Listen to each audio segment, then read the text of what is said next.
Je pense que quand on connaît ces sujets, qu'on a vraiment passé du temps dessus, déjà on se sent un petit peu plus sécurisé quand on va défendre ce sujet-là, essayer de le vendre, le présenter, même en parler même à d'autres personnes. Euh, Après il y a la question de voilà, est-ce que c'est un sujet qui a sa place ou pas dans un magazine, c'est encore autre chose, mais ouais, déjà connaître ces sujets à fond, pas juste les survoler, s'intéresser vraiment aux questions, aux problèmes, à tout ce qui entoure le sujet, que ce soit un petit sujet ou un grand sujet. Ça permet de se sentir légitime. Bienvenue dans le podcast des photographes professionnels. Dans cette émission audio, je partage avec vous de grands entretiens avec des experts de la photo, de la vidéo, du journalisme ou encore de l'entrepreneuriat, dans le but de vous aider à progresser et vous épanouir dans votre activité professionnelle. Cet épisode a été enregistré à Perpignan dans le cadre du festival de photojournalisme Visa pour l'image. Comme chaque année, nous nous y rendons avec les photographes du collectif DR et c'est justement avec l'un d'entre eux, à savoir Oscar Schubert, que nous avons rendez-vous aujourd'hui. Il nous parlera de son parcours ainsi que du reportage qu'il vient de publier dans le livre DR3, actuellement disponible en précommande. Je vous mets un lien en description de cet épisode. N'oubliez pas de vous abonner au podcast pour être tenu au courant de la sortie des prochains épisodes, et si ce format vous plaît, n'hésitez pas à le faire savoir en le partageant ou en laissant un commentaire ou une note sur votre plateforme d'écoute préférée. Je vous laisse en compagnie d'Oscar et vous souhaite une bonne écoute. Salut Oscar, est-ce que tu peux te présenter ? Bonjour Fred, oui tout à fait, donc je suis Oscar Schubert, basé dans le Finistère en Bretagne, à côté de Brest. Je suis photographe de reportage documentaire. Je me concentre sur des sujets plutôt sciences et environnement, mais aussi des initiatives locales, un petit peu de news aussi. Et je fais partie du collectif DR depuis 2019. Ouais, tu fais partie des premiers. Quasiment, oui. Donc en ce moment on est à Visa pour notre édition, pour l'édition de 2023 de Visa, et puis pour se retrouver tous ensemble, pour bosser, pour réseauter, faire plein de trucs. Et ce podcast s'inscrit toujours, hein, on l'a vu avec nos autres camarades, dans la sortie du bouquin numéro 3, livre photo. Oui. Toi, tu présentes quoi comme sujet à l'intérieur ? Du coup, moi, j'ai un sujet réalisé en Savoie, dans la vallée de la Maurienne, sur les personnes qui vivent et travaillent à proximité des sites Seveso. Les sites Seveso, c'est des sites industriels à risque majeur. On en compte plus de 1300 en France.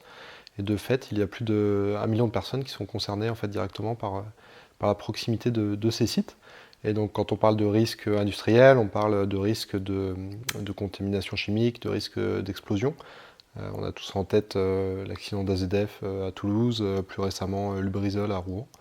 Voilà. Et l'idée c'était d'aller à la rencontre des personnes qui vivent à proximité de ces industries, de ces usines, récolter leurs témoignages et voir comment ils vivent cette proximité et ce risque. Ouais. C'est super original. Bon, on a choisi dans le bouquin ce reportage, tu as fait plein d'autres trucs, et celui-là était vraiment intéressant dans le cadre du bouquin, parce que le but c'était de montrer les problématiques écologiques, environnementales. Et il faut quand même qu'on montre aussi le danger, mais d'un danger qui n'est pas celui qu'on voit à la télé tous les jours, parce que après il y a des intérêts dans les médias, on ne rentrera pas dedans, hein, c'est passionnant, mais je pense que les gens qui nous écoutent iront faire leurs propres recherches. On va plus facilement parler du réchauffement climatique et d'autres trucs comme ça que les risques de ces boîtes qui polluent le quotidien littéralement, et qui mettent une épée de Damoclès au-dessus de la tête des gens. Tout à fait. Et c'est vachement intéressant de le mettre en avant, même s'il n'y a pas de parti pris. Hein. Tu as fait ton boulot de journaliste en montrant, certes, un côté, pas forcément celui de l'industriel, parce que j'imagine que c'est compliqué aussi à faire en image en plus. Ouais, tout à fait. Il y a eu une question d'accès, et puis là c'était un parti pris aussi d'avoir ces témoignages-là. Le discours officiel des industriels, j'en reparle un petit peu, hein. On a les données des efforts aussi qu'ils ont fait pour diminuer les pollutions, etc. C'est des choses qui sont publiques, hein, mais voilà, l'idée c'était vraiment surtout dans le cadre en plus du livre où on parle de l'homme et de son environnement, c'était de voir comment ces populations-là vivaient cet environnement très particulier, et en plus qui concerne souvent un certain type de population, puisque les zones autour de ces sites industriels sont souvent les zones aussi où l'immobilier est moins cher, à la location, à l'achat, donc on a des classes plutôt populaires qui vivent là. Ouais. Et pour venir sur un peu ton parcours, c'est des sujets qui te tiennent à cœur, les sujets plus environnementaux, de société qui touchent à l'environnement. C'est pourquoi d'ailleurs? Qu'est-ce qui t'attire là-dedans et peut-être pourquoi, question qui est liée à ça, c'est pourquoi le photojournalisme et qu'est-ce qui t'a fait mixer un peu les deux? Moi, j'ai un parcours un petit peu particulier. Je viens d'études scientifiques à la base. J'ai fait un bac+5 en sciences de l'environnement et notamment sur l'environnement marin. J'ai travaillé un petit peu dans ce domaine-là et notamment dans des réseaux d'espaces naturels protégés. Donc c'est quelque chose voilà, qui m'a toujours sur laquelle des sujets sur lesquels ma curiosité m'a toujours porté. Et je pense que voilà, j'ai une fibre environnementaliste qui est là et voilà, et que j'assume tout à fait. Et moi, ce qui m'a intéressé dans le journalisme et le photojournalisme, alors la photo, j'en fais depuis 10 ans, mais c'est vrai que j'ai plus commencé avec du corporate, avec un peu de mariage, ce genre de choses, comme beaucoup de mes collègues. Mais je trouvais ça un petit peu limité, en fait, et j'avais envie d'aller plus loin et de pouvoir vraiment creuser des sujets en profondeur. Et c'est là que peut-être on peut faire justement le rapprochement entre la démarche scientifique et la démarche journalistique. Il y a plusieurs points communs. Moi, je retrouve des points communs là-dedans. Et notamment des valeurs communes d'intégrité, de recherche, d'information, d'honnêteté intellectuelle qu'on essaye peut-être un peu d'avoir. Un rôle aussi une envie de découvrir des choses, un rôle d'informer, de porter à connaissance certaines choses. Et apporter un petit peu une pierre à l'édifice de la connaissance. Et en science, un scientifique tout seul va faire sa petite étude dans son coin, et s'il reste tout seul dans son coin, ça va pas faire grand-chose. Et c'est la somme de toutes les études et la force aussi en science et un petit peu en journalisme, c'est que les collègues se review, on appelle ça entre eux, donc ils vont vraiment vérifier les informations entre eux, en plus de les vérifier au sein de leur propre démarche de recherche.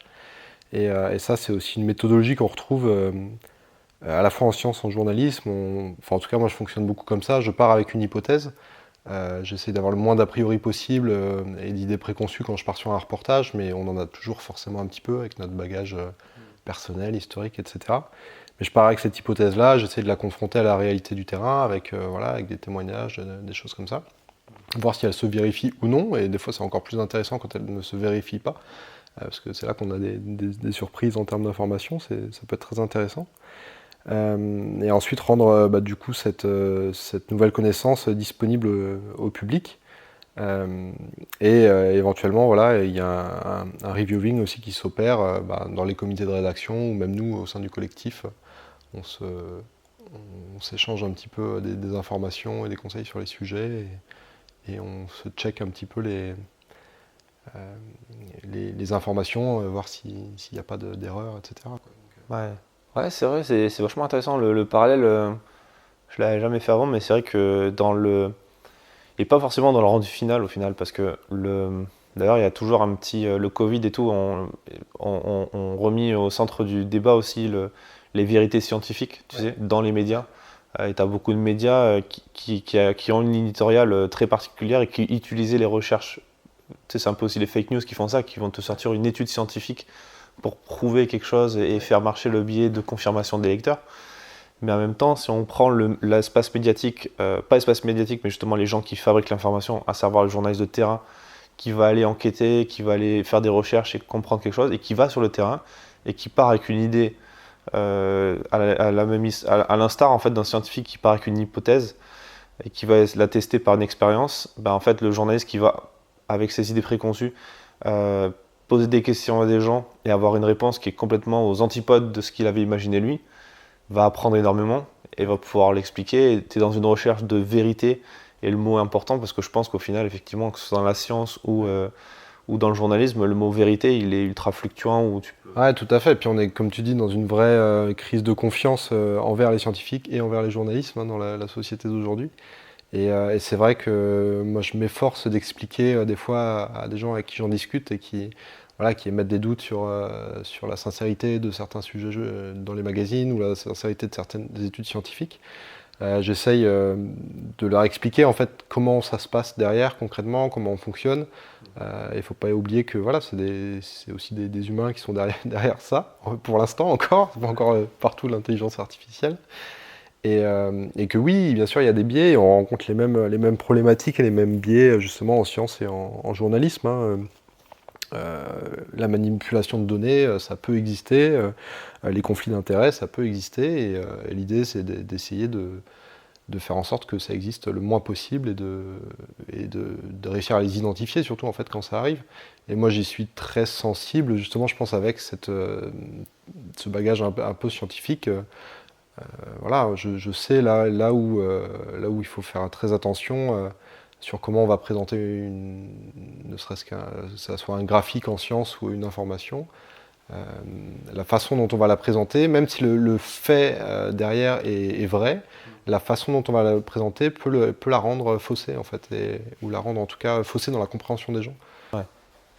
Et est-ce que tu sens que toi, à titre personnel, tu l'as dit, ça fait 4 ans que tu es dans la structure, ça fait 4 ans que tu as fait de ton quotidien, enfin tu as fait du photojournalisme ton quotidien, quoi, tu penses beaucoup plus à ça. Et tu as rencontré aussi des journalistes et des rédactions qui n'étaient pas forcément, je pense, enfin, dont les gens n'ont pas forcément les mêmes idées que toi.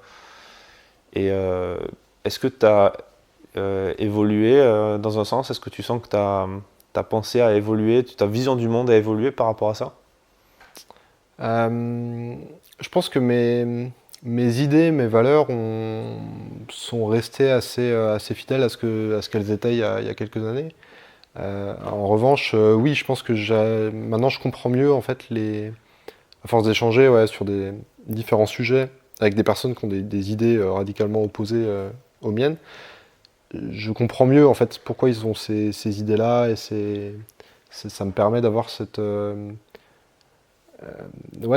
compréhension-là. Et ça ne veut pas dire que du coup je me convertis à ces idées-là, mais en tout cas ça permet de voir comment ils en sont arrivés eux à cette conclusion-là qui peut être inverse à la mienne.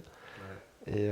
Et après en termes plus généralement dans le monde journalistique, je pense que là j'ai pas assez de recul pour voir comment évoluent un petit peu les idées, mais ouais, ça serait intéressant sur le plus long terme de voir comment ça change justement. Je sais pas si tu as vu la série Kabul Kitchen. Non.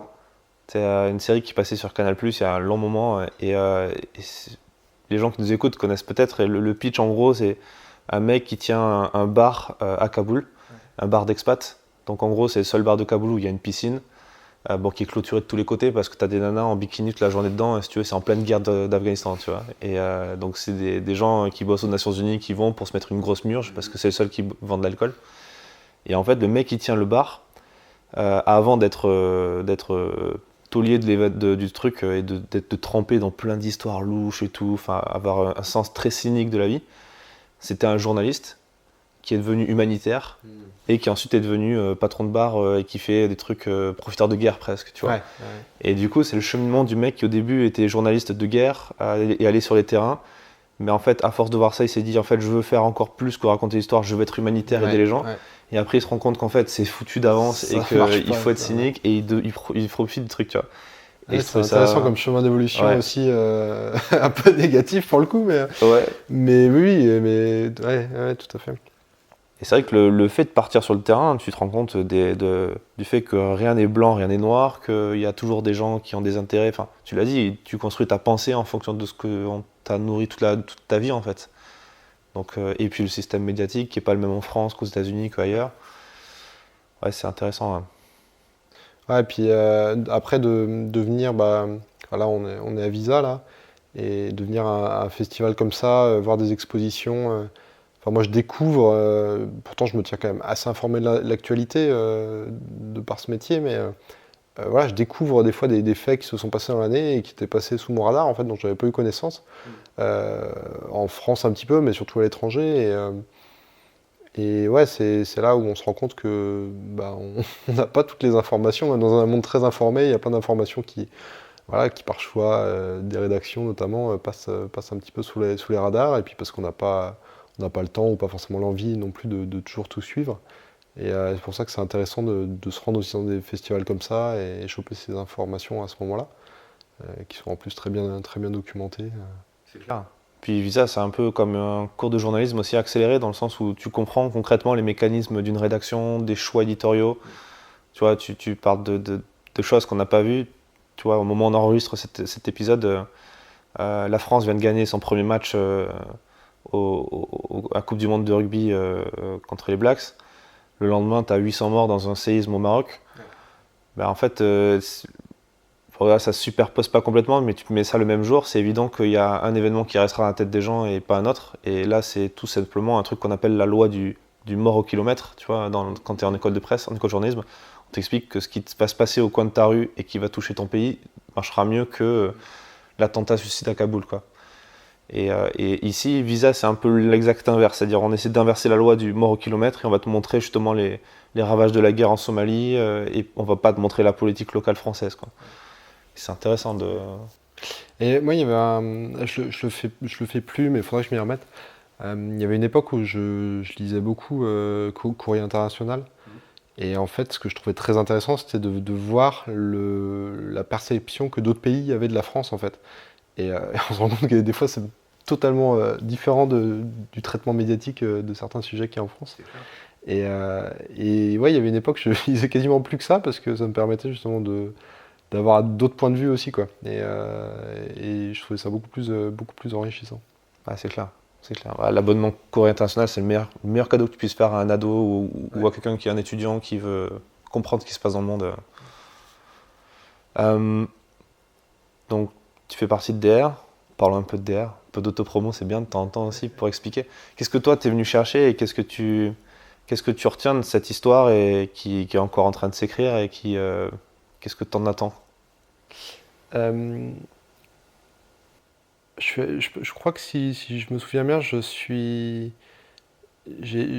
fait la demande pour rentrer dans DR un an à peu près après m'être tourné vers le photojournalisme. En fait, j'avais fait d'abord une semaine de workshop avec Édouard Elias, un petit peu par hasard en fait. Et à l'issue de ce workshop-là, je me suis dit bon, c'est parti quoi. C'est vraiment ça que j'ai envie de faire maintenant.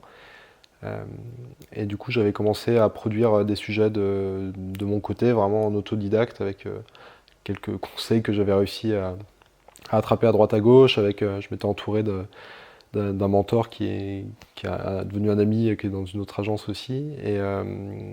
Et ouais, mais au bout d'un an, je voyais déjà les limites de travailler tout seul.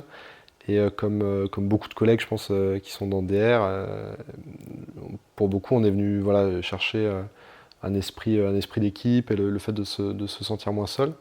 Une structure, un cadre aussi, de la formation pour moi un petit peu au début. Et dans l'idée, voilà, c'était ça. La première année, je me formais. La deuxième année, je produisais et je commençais à essayer de m'insérer dans le milieu, en fait, qui n'était pas du tout le mien, hein, le photojournalisme. C'était quand même nouveau pour moi. Et la troisième année, voilà, l'idée c'était de se sentir un petit peu légitime et de réussir à en vivre un petit peu, quoi. Donc maintenant, on est à la fin à la fin de la troisième année, enfin le début de la quatrième même.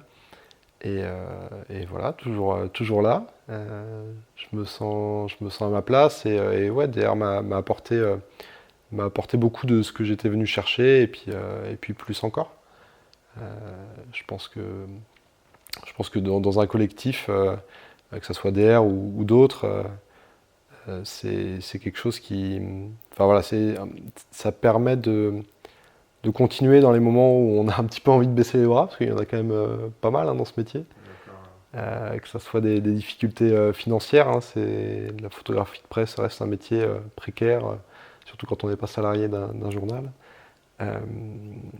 Quand on essuie des refus d'accès lors de reportages, quand on essuie des refus de bourses, de festivals, d'expositions, à chaque fois, c'est une remise en question de son travail et la question de bon, bah, je continue ou j'arrête. Et voilà, et le collectif, ça fait continuer. Hein. Je pense que même si c'est quelque chose qui me passionne, je ne sais pas si tout seul dans mon coin, j'aurais eu la force de repartir à chaque fois que j'ai essuyé un refus, quoi. Donc ouais, c'est vraiment très fort pour ça, quoi. Qu'est-ce qui t'a aidé, quel a été peut-être le déclic pour toi pour oser aller faire des reportages, oser contacter les rédactions? Parce que c'est vrai que c'est un truc qui bloque beaucoup de gens, hein, le fait de se lancer concrètement. On rêve tous. Je pense que c'est un métier dans lequel on a plus ou moins tous les mêmes rêves, les mêmes objectifs, même en termes de publication, de titres, de magazines qu'on vise et tout. On veut tous National Geo, etc., qu'on ait 20 ans ou 65 ans. Et si tu veux partager un truc qui peut-être t'a aidé toi et que tu aimerais repartager là à quelqu'un qui se pose des questions sur est-ce que je dois y aller et comment je fais concrètement pour me sentir légitime, tu vois, pour aller voir les gens à visa, par exemple. Je pense que quand on connaît ces sujets, qu'on a vraiment passé du temps dessus, déjà on se sent un petit peu plus sécurisé quand on va défendre ce sujet-là, essayer de le vendre, le présenter, même en parler même à d'autres personnes. Après, il y a la question de voilà, est-ce que c'est un sujet qui a sa place ou pas dans un magazine, c'est encore autre chose, mais ouais, déjà connaître ces sujets à fond, pas juste les survoler, s'intéresser vraiment aux questions, aux problèmes, à tout ce qui entoure le sujet, que ce soit un petit sujet ou un grand sujet. Ça permet de se sentir légitime, à mon sens. Après, bah, il y a plusieurs étapes, hein. Je pense que quand on commence, ouais, on est dans l'apprentissage, on voit des expositions, des sujets dans des magazines, on se dit waouh, j'ai envie de faire des choses comme ça. Et puis petit à petit, bah, on se dit ah bah tiens, ce sujet-là est très proche de celui que j'ai fait. Bon, bah c'est que c'est possible, c'est que je me suis pas trop planté dans mon choix de sujet et que c'est faisable. Et puis l'étape suivante, c'est bah, là de décrocher voilà, une publication. Et ouais, ça se fait par petites étapes comme ça, ouais. Hmm. Toi, tu as déjà eu des publications, hein, tu fais partie des membres en bas, des plus anciens, mais surtout de ceux qui sont concrètement le plus bougés, qui ont fait le plus de sujets, qui ont beaucoup produit, qui ont beaucoup produit sur Pixpalace aussi, des photos d'archives, d'illustrations, tu as eu des publications. Qu'est-ce que tu pourrais en dire c'est quoi ce que tu retiens qu'est-ce que ça t'a apporté, peut-être au-delà de la maigre, on va dire, rémunération, parce que c'est pas le truc qui paye le mieux, hein. Ça, il faut le dire clairement, hein. On fait pas ça pour l'argent, je pense. Ouais, je pense, enfin, si on veut être très concret, il y a très peu de photographes en France qui vivent que de la photo de presse. Euh, Moi, je ne vis pas que de la photo de presse, je vis d'autres types de photographie aussi. Euh, et les publications, bah, forcément, voilà, ça donne un petit coup de pouce à l'ego au moment où on la voit. Euh, Après, bon, ça, c'est toi qui le dis, mais tu as tout à fait raison. On se laisse facilement happé par justement ce petit coup de pouce là et se disant bon bah c'est bon, j'ai eu une publication, c'est parti quoi. Puis 2 mois après on se dit bon, faudrait peut-être que je m'y remette et on se fait facilement tous un petit peu avoir comme ça. Ça permet quand même de débloquer des portes. Je pense que la première, c'est un petit peu quand on sort d'études, le job le plus dur à avoir c'est le premier quoi. On n'a pas encore fait vraiment nos armes et en même temps tout le monde demande de l'expérience. Et donc le fait d'en avoir, ça permet derrière, voilà, encore une fois, se sentir un peu plus légitime, pouvoir, je pense que, voilà, sans tomber dans du démonstratif et ouais, j'ai été publié à droite, j'ai été publié ci, j'ai été publié ça, il faut quand même s'en servir pour dire, bah voilà, des personnes m'ont fait confiance, des personnes ont pensé que ce travail-là était suffisamment bon pour être publié. Je pense qu'il il faut pas faire de la fausse modestie non plus. Il faut l'utiliser pour essayer de revendre d'autres sujets à d'autres magazines. Et ouais, je pense que quelque chose que j'avais du mal avant, c'est-à-dire tirer une rémunération de ce travail-là, du mal psychologiquement, hein, je parle d'estimer que mon travail puisse valoir quelque chose financièrement. Maintenant, je sais que c'est un objectif clair, c'est-à-dire quand je pars en reportage, bon, je choisis les sujets sur des sujets qui m'intéressent quand même, et qui sont, je pense, dignes d'intérêt pour le grand public. Ça va être les 2 critères de choix. Mais le 3e critère de choix, c'est aussi, voilà, est-ce que c'est un sujet qui va être rentabilisé en fait? Est-ce que je vais gagner plus que ce que je n'ai dépensé pour le faire? Et il y a des sujets qui demandent des petites dépenses et d'autres qui en demandent plus. Donc ça se réfléchit quand même et il faut quand même l'avoir en tête, quoi. C'est clair. Il y a un juste milieu entre ne jamais rien faire parce que ça coûte trop cher et en même temps ne pas aller faire un peu tout et n'importe quoi en se disant de toute façon je vais financer ce reportage en faisant du corpo ou en faisant du mariage, parce qu'il y a beaucoup de gens et beaucoup de photographes qui sont très connus, hein.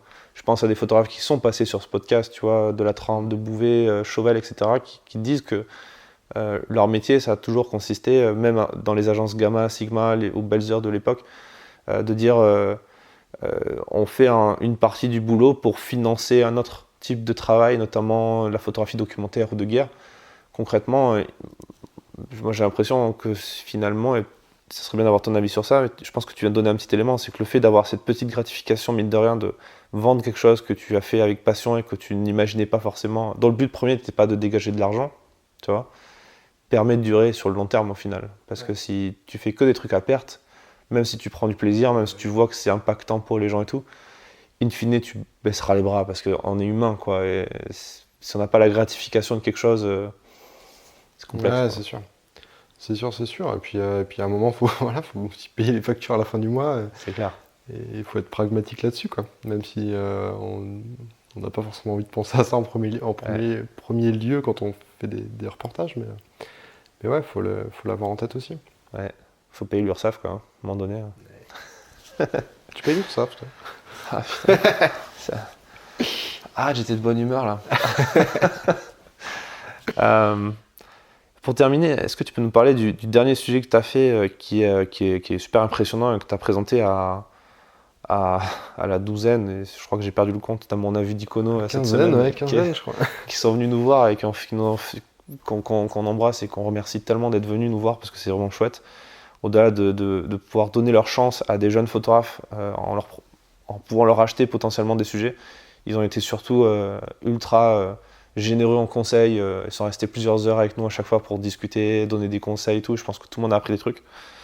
Tu as présenté un sujet dans lequel tu as été vraiment acteur du truc, dans le bon sens du terme, parce que souvent les journalistes se mettent en scène dans leur propre reportage, c'est parfois un style à part. Hein. Mais là, tu as fait un truc assez particulier, tu as utilisé des compétences tu l'as dit, de scientifique et de formation et d'aventurier qui navigue. Et c'est pas qu'un petit mot, quoi, parce que concrètement, ça a consisté en quoi ton petit voyage là? Ouais, donc ce reportage-là, c'est un reportage que j'ai fait du coup un petit peu avant l'été.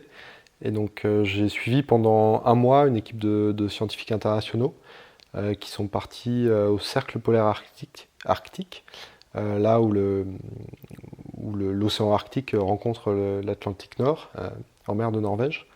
Et ils sont partis du coup étudier les masses d'eau, les courants, le plancton, les micro-organismes qui y vivent dans un contexte de changement climatique.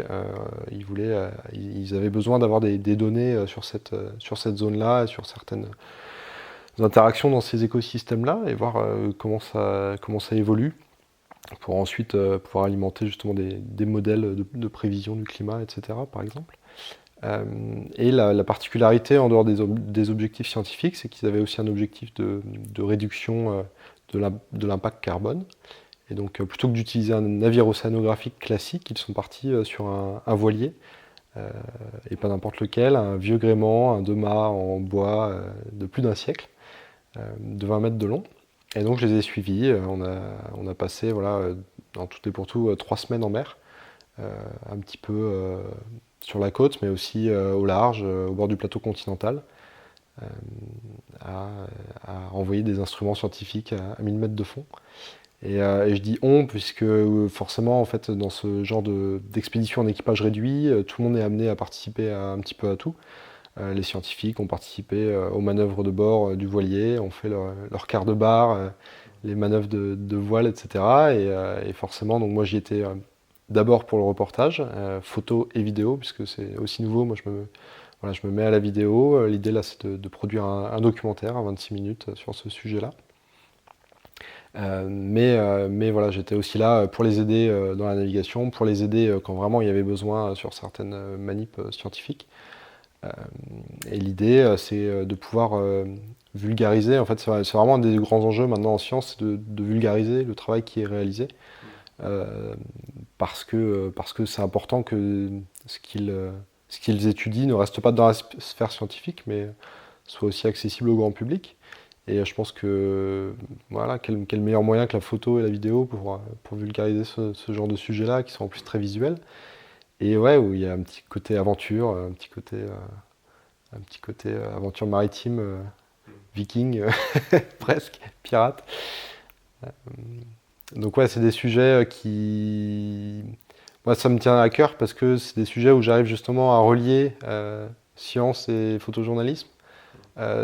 Et thématique environnementale en plus. Donc moi, c'était un objectif que j'avais un petit peu dans un coin de la tête depuis quelques temps. Et ouais, là, ça y est, ça s'est fait. Donc j'ai eu un moment pendant l'expédition, je me suis dit, ouais, c'est ça, c'est pour ça que je suis là. Et c'est dans ces moments-là qu'on est content de ne pas avoir lâché avant, quoi. Ouais, c'est clair.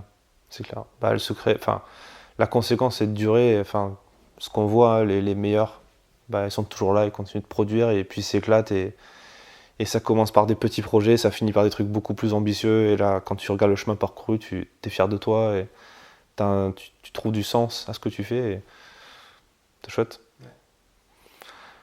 Est-ce que tu veux partager un dernier conseil avant de mettre fin à cet entretien ? Abonnez-vous. Abonnez-vous à Défense Zone. Non, venez à Visa si vous n'êtes jamais venu à Visa pour l'image ou d'autres festivals photo. Allez voir le travail des autres photographes, c'est toujours intéressant. Ouais. Toujours nourrissant. C'est un bon conseil. Merci Oscar. Merci Fred. Et à bientôt.